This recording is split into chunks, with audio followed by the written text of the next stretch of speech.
Estábamos con nuestro invitado Álvaro Iriarte, que es analista internacional del Instituto República y asesor del Master of Liberal Arts de la Universidad de Chicago, muy experto en política norteamericana, ya antes en el corte hablando sobre la historia de Estados Unidos y Panamá, que es una historia que parte a inicios del siglo XX, con una intervención muy interesante de tratar y de leer para comprender por qué después el Canal de Panamá estuvo tanto tiempo en manos de Estados Unidos, hasta que a fines del siglo XX justamente pasa definitivamente a poder de Panamá. ¿Qué ha dicho Trump hoy día? Bueno, es parte de lo que vamos a preguntar a Álvaro, que lo conoce en el detalle. ¿Qué puede pasar? ¿Qué debiéramos esperar, Álvaro? Como siempre, un gusto de tenerte. Hola, Matías, feliz de estar con usted. ¿Partamos de ahora hacia atrás o vamos?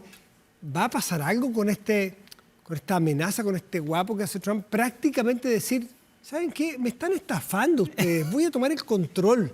O si siquiera voy a meter a tu casa, Álvaro. Rápidamente y sin protesta alguna. Algo así podría ser la traducción.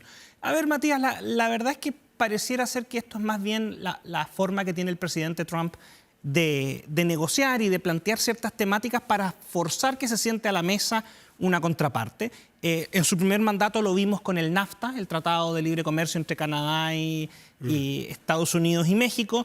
También lo vimos, por ejemplo, con el presidente Andrés Manuel López Obrador respecto de la situación del control en la frontera sur. Lo vimos con la OTAN cuando dijo, en el fondo, que si no contribuían con lo que tenían que contribuir, él se retiraba. Y en todos esos casos, automáticamente se encendían, quizás a lo mejor sin conocer al personaje, muy rápidamente las alarmas, pero en la práctica lo que terminaba era que esto era, al final, una estrategia de negociación. Pero distinto es salirse de un acuerdo que yo tengo contigo. Correcto. ¿Sí? O con la OTAN, o con México y con el NAFTA, pero otra cosa es decirle a un país que, no lo dijo textual, pero se entiende que prácticamente le dice, si no arreglamos esto, porque me están estafando, voy a tomar control, que es una forma de decir, te voy a invadir. Y en la memoria de los panameños, la invasión norteamericana está vigente. Cuando estuvo Noriega, lo invadieron. Claro, la última, la operación Justa Causa.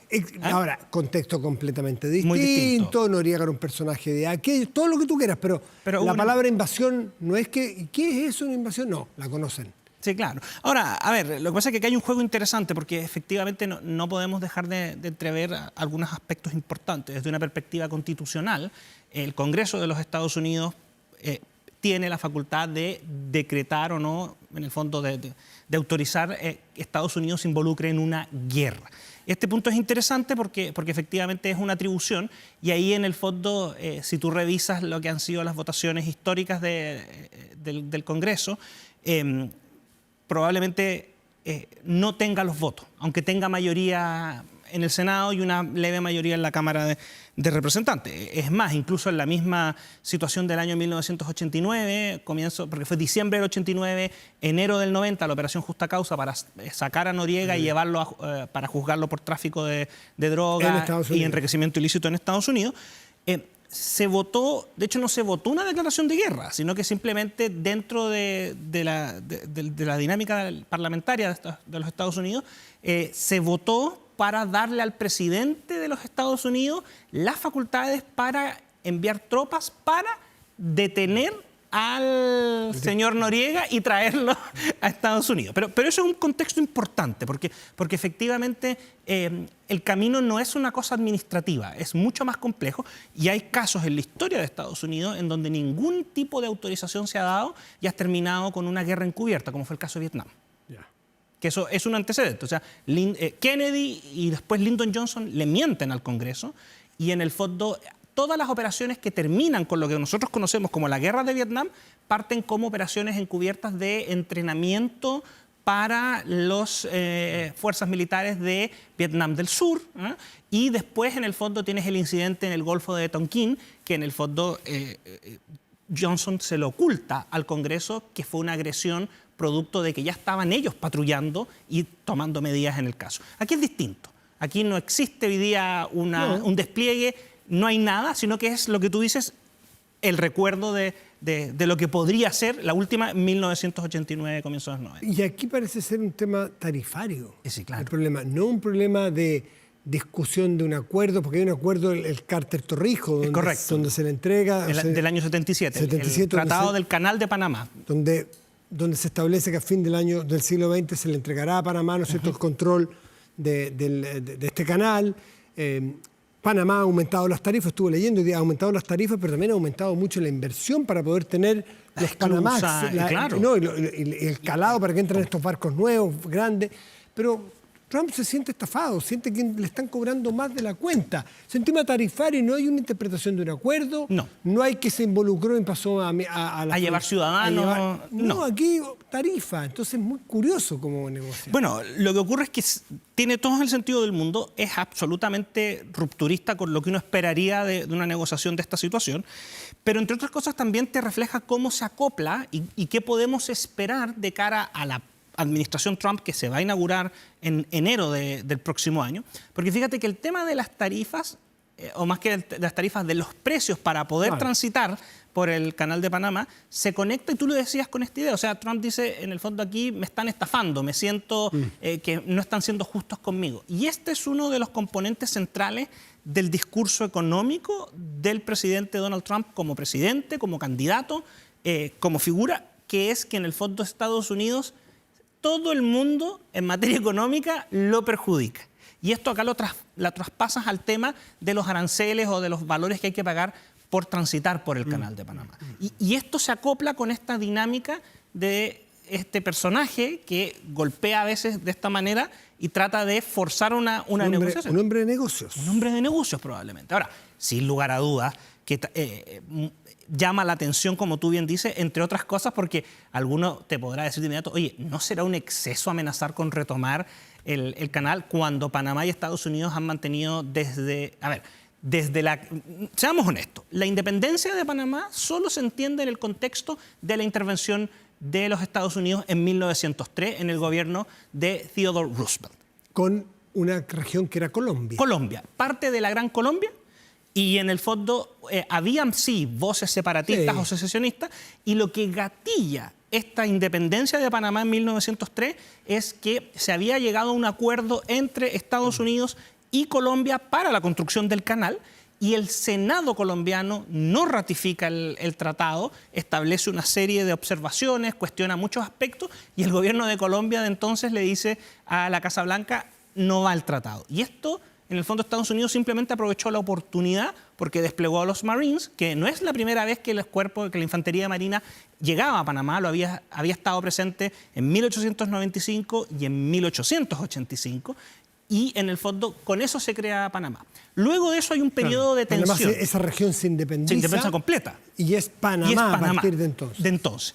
Luego hay un proceso... En 1904 se inicia la construcción del Canal de Panamá, que duró 10 años hasta el 14. Correcto. Y opera bajo la tuición de los Estados Unidos. Que en el fondo el tratado que se suscribe es una zona que es el canal mismo, pero donde se generó el tema conflictivo, que se entregaron unas áreas de terreno a los márgenes que quedaron bajo estricta jurisdicción de los Estados Unidos. Con la legislación de los Estados Unidos no se permitía el ingreso de los ciudadanos panameños sin el pasaporte. O sea, es una dinámica de un enclave, podríamos plantearlo en esa perspectiva. Que los hay varios en el mundo. Que los hay varios en el mundo. Ahora, ¿qué es lo interesante, Matías? Que en ese proceso las relaciones tuvieron momentos de alto y bajo.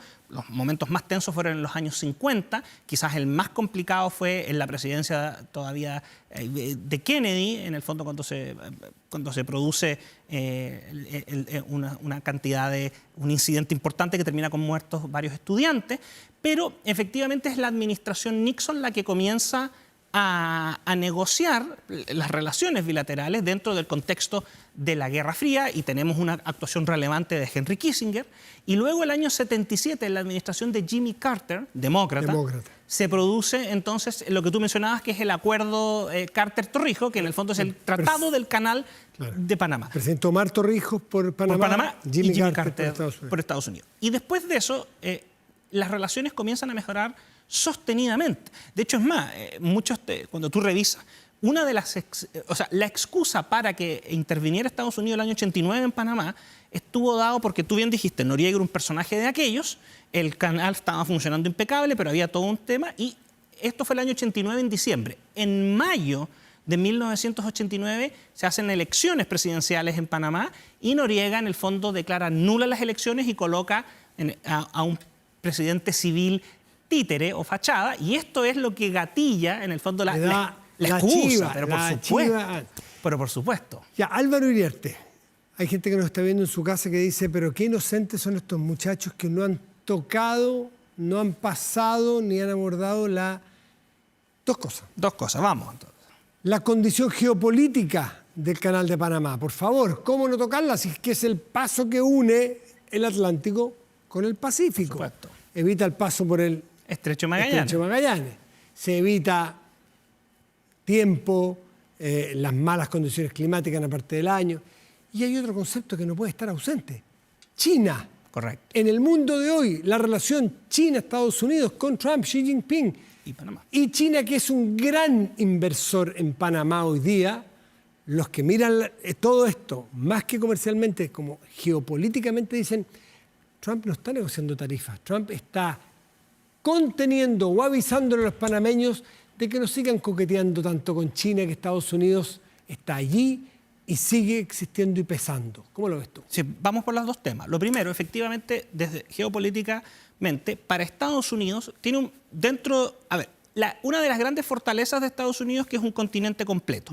Y eso también genera una debilidad, que es que el tráfico de carga marítima, tienes que mover contenedores desde la costa de este a la costa oeste. Y en el fondo, la única ruta rápida y que te permite esa conexión, que no sea el transporte de mercaderías, bienes por la vía de la red de ferrocarriles, ni por avión, es el Canal de Panamá. Sin ese Canal de Panamá, los costos de los productos, imagínate lo que significaría moverse desde San Francisco o desde Los Ángeles o desde Seattle hasta Boston, Nueva York o más arriba. Eso es un aspecto importante a considerar.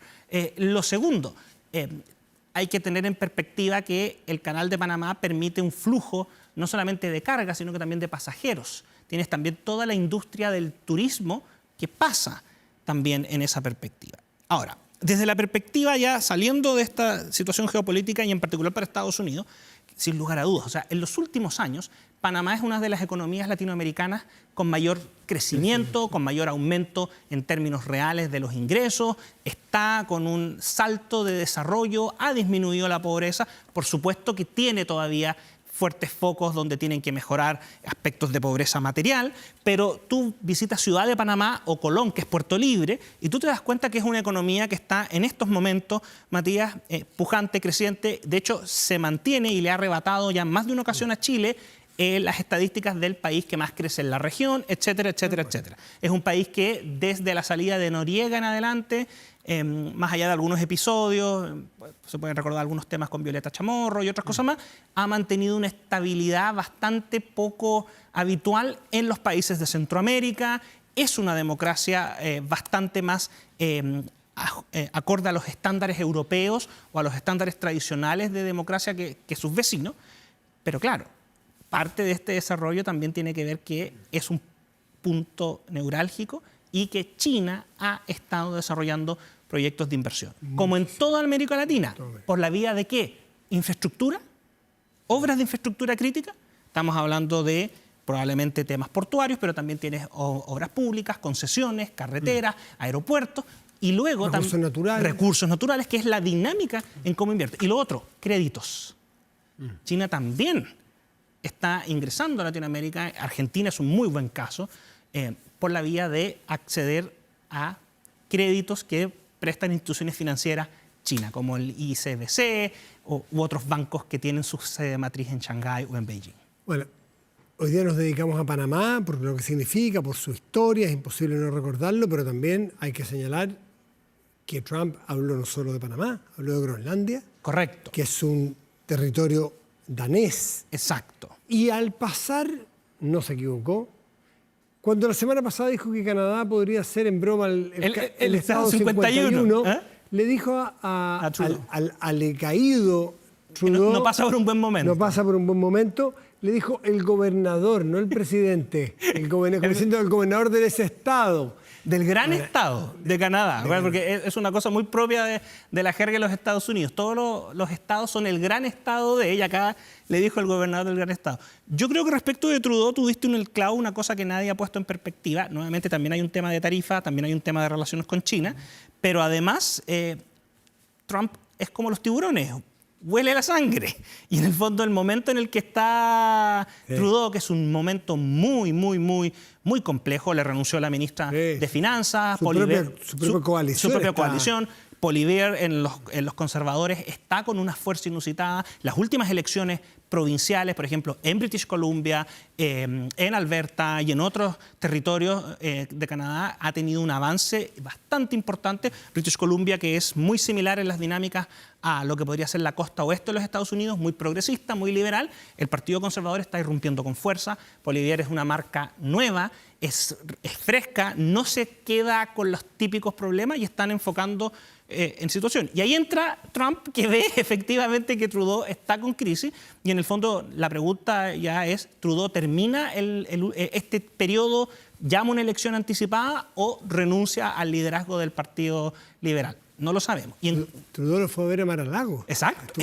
Fíjate la señal de eso. O sea, Trudeau, que es una persona que está en las antípodas de Trump y el movimiento MAGA, que ha sido muy crítico, fue a verlo, viajó a Florida. Eso te da a entender, Matías, que también hay un cambio en la forma en que los países que tienen una relación bilateral más importante con Estados Unidos tienen respecto de Trump. O sea, salieron de la caricatura del primer mandato de quedarnos en criticarlo como misógino, loco, extremo, qué sé yo, sino que ahora en el fondo tienen una actitud muy distinta. Y yo creo que esto también se explica en parte por los resultados de la elección presidencial de 5 de noviembre. Se mueve la cosa en todas partes del mundo. Álvaro Iriarte, analista internacional del Instituto Res Publica. Como siempre, un gusto tenerte aquí, Álvaro. No, feliz de poder acompañarlos y mando un saludo especial en estas fiestas de Navidad a toda la gente de Atacama, en especial a las de Copiapó, y los que puedan ir, visiten la costa, sobre todo Caldera, Bahía Inglesa y Huasco. Miren, el copiapino que siempre tiene adentro Álvaro, que nunca deja de mencionarlo. No hay que olvidarse de dónde viene. No, está muy bien. Mucho gusto y gracias. Hacemos una pausa, volvemos, espérenos.